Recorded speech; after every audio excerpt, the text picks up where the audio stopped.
What is going on, guys? JT43 here, and in this video I'm going to be repairing my fog light wiring here. So we had a little mistake happen. So this bulb ended up being like twitchy and twitching inside of the right hand here compared to the left hand. So I went ahead and just tried to get a replacement of this, and on my way to the store I took this out and I left the connector. The connector's not there anymore. I wrapped this so I can at least drive the car, but the connector got completely ripped off. So like while I was driving, it fell through the plastic and was scraping on the ground until there was no more connector. So I'm left with a bunch of wiring with no connector. The connector looks like this, by the way. So this guy on the road completely got ripped off. And so it turned my very quick process of replacement into a process like this. I ended up finding the issue with this guy. You can see here that one of the pegs on this side is completely clean. You can see that, and then you can see that this side is completely like it's got corrosion in it.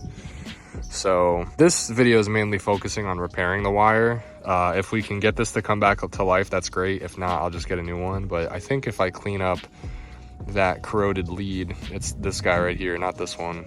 I think if I clean that up, I think it'll be okay. But yeah, that's what happened. Don't be stupid like me. And if you're driving to the store, I should have just kept it in, and when I got to the store, disconnected from there. But I didn't. I disconnected it at my house and then drove to the store, and my connector was just fucking dragging on the ground. But let me unravel this real quick.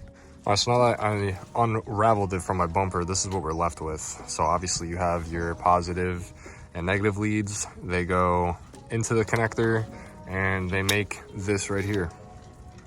So this is what was dragging on the ground originally and just kind of, I guess, popped off. What we're gonna need for this specific thing, we're going to need some heat shrink wrap so that we can protect the connector further. We're gonna need some two-way butt connectors so that you can put a wire, you can put two wires in together. Put one wire in on the one side and another end of the wire into the other side, and then you can crimp them together. So this is just a variety pack at like Harbor Freight in case I need different gauge wire, in case I need different gauges and stuff. For me, I went ahead and just got my spare fog light harness. I have like 3 of these things because this is like my 3rd time doing the fog lights. Like a lot of these companies just do cheap wiring and they end up just crapping out or corroding out. So I have a bunch of these wiring harnesses, but all I'm really going to be using is a little bit of this wire, and I mainly just need it for the connector here. So I'm going to be using pretty decent amount of wire and then a connector, obviously. So we'll need that. You can just search on Amazon for, you know, a Scion TC fog light harness. It should look like this. If you're just doing repair, this is really all you need. You just need one connector. You don't really need the whole thing. But yeah, you know, some scissors or a knife, whatever you want to cut the wire with. You're going to need some wire strippers that we could strip the material back, and we can get the actual copper wiring to show, to actually crimp it in. And then we're gonna need a crimper. This isn't exactly a crimper, but it has a crimping option on it. So we're gonna be using that for our crimper, and a lighter too. So we're gonna need a lighter. Usually you wanna use this with either a heat gun or a torch gun, whatever you wanna call it. But all I have is a lighter, which right now is not really working. But if I put my hand behind the flame, I can keep it long enough to be able to melt the material to seal to the wire. Now that we talked about what we're gonna need, let's jump into how to actually do this. So we're gonna first start by seeing how much wire we wanna cut and how much wire we wanna add. I'll get this out of the way. So you'll see this is a blue and a black wire.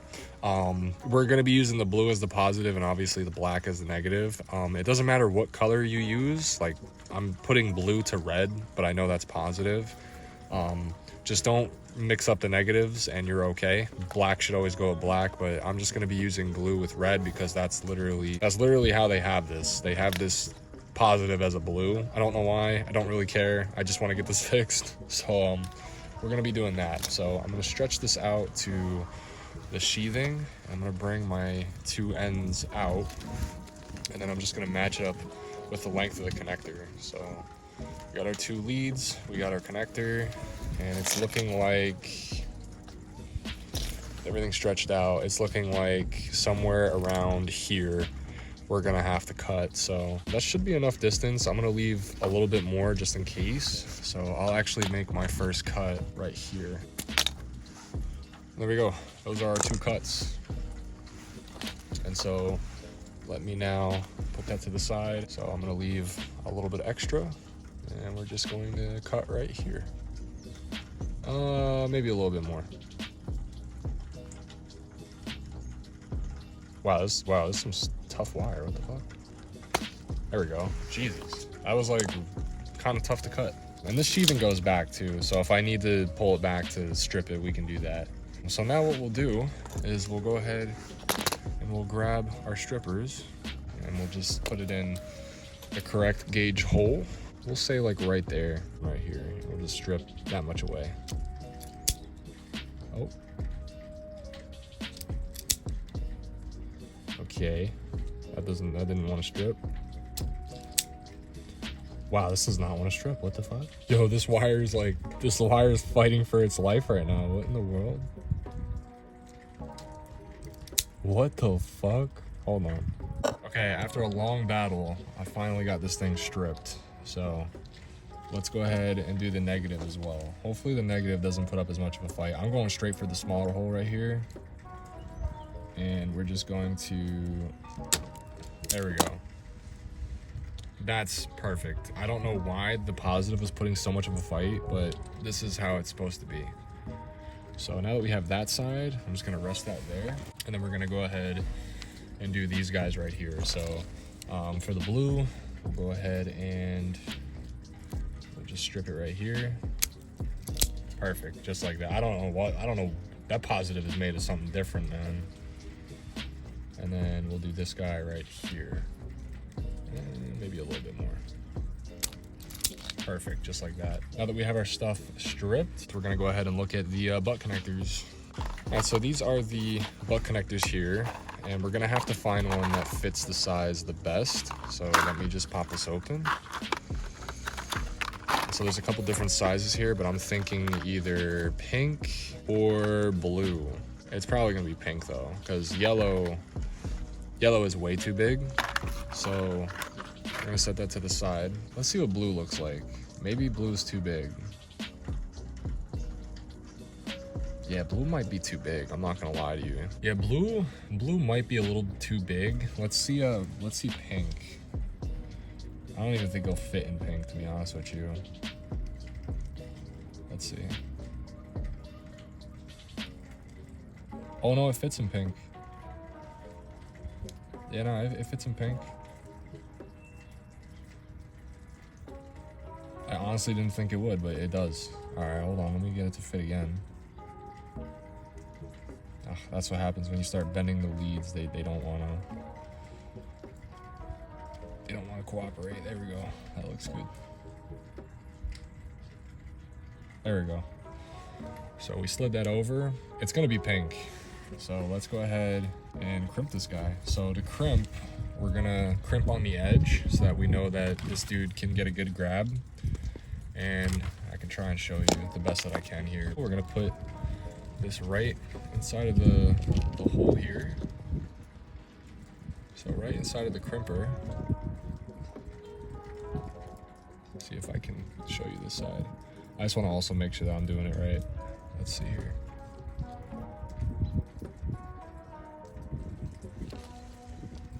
Yeah, I'd say that's good. We're gonna crimp, squeeze as hard as we can.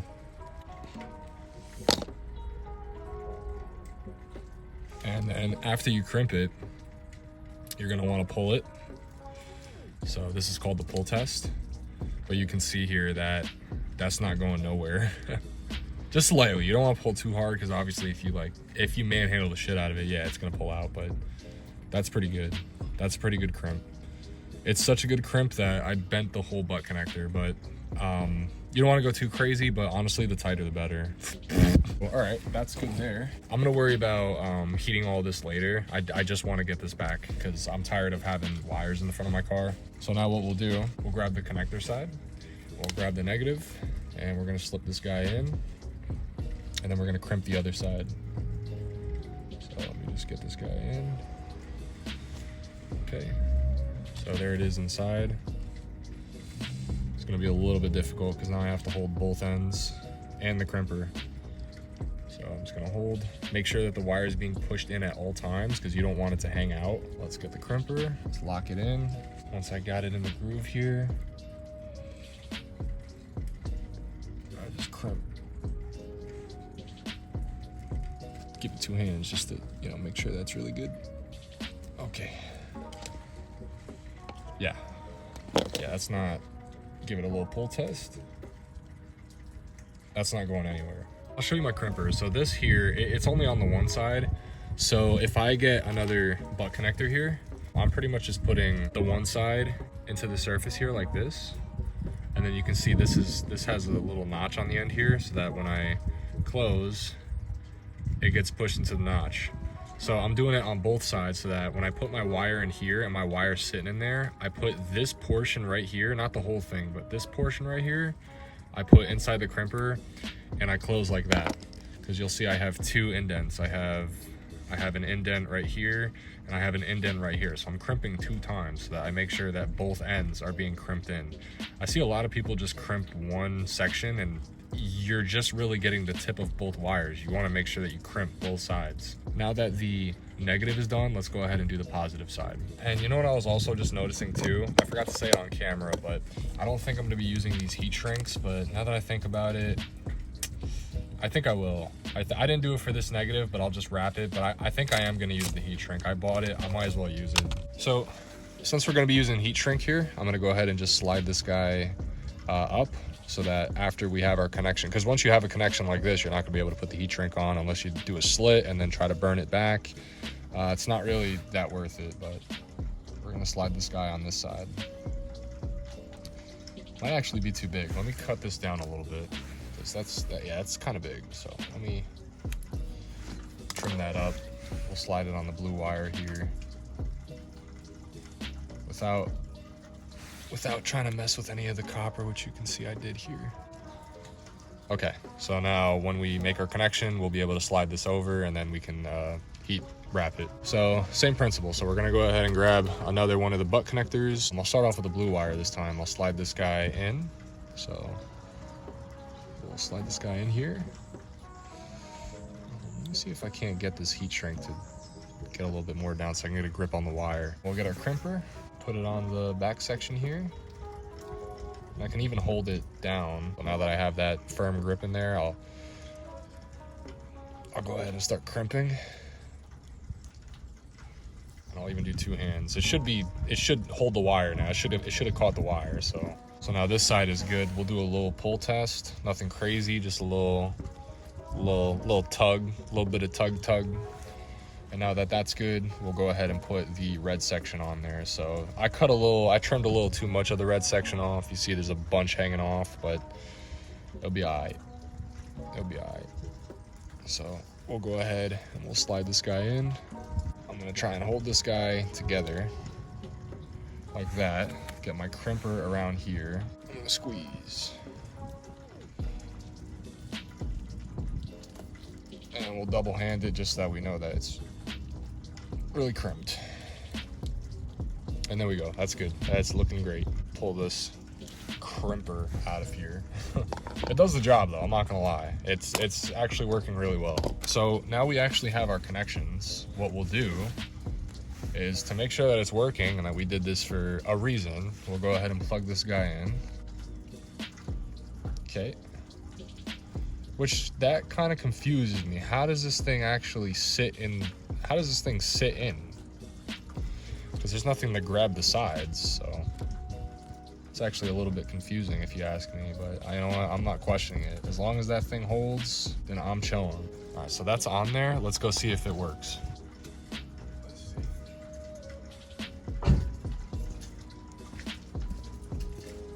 Oh, look at that.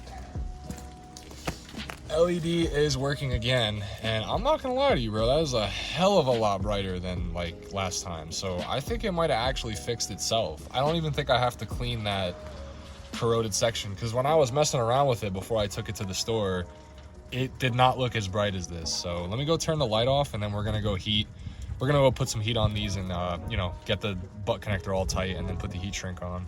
All right, so now that we know that this works, let's go ahead and heat shrink these. We're stuck here with this lighter. Lighter method really works in warmer weather. It's not really warm out, and the flame doesn't really hold too well. But listen, we're gonna try and work with what we got here. So we're gonna go ahead and disconnect this LED real quick, and then we're gonna go ahead and try and heat these guys down. So you don't want to obviously burn the wire. You just want enough heat to where you see this starting to basically like glue itself to the wire. So I can try and show you a little example here. So we want to give some distance here. You know, we don't want to be too close, but pretty much want to start the lighter, and we'll just give it some heat. Flame kind of goes everywhere, but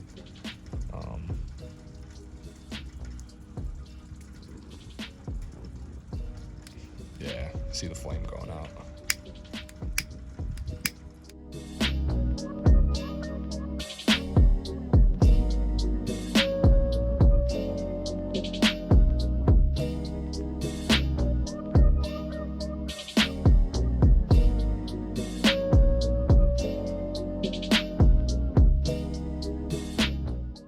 Okay, the lighter did the best that it can do. I'm gonna go ahead and just wrap this up in some electrical tape, and then we'll go plug it in. So here's the finished product. Some really ugly looking wire, and before you go, oh, what if they touch? One of them has heat shrink over it, so they really can't touch. I think it looks a lot cleaner like this than just having two individually wrapped wires. You have a single, a double, and a single. It just kind of looks silly, so I'd rather just do a whole single. So let's go ahead and hook this back up and see if it works. All right, so we got them all hooked back up. So let's see here. Now mind you, the right side looked way different, and it looks like it's the same now. Let's see if it still flickers. Let's see.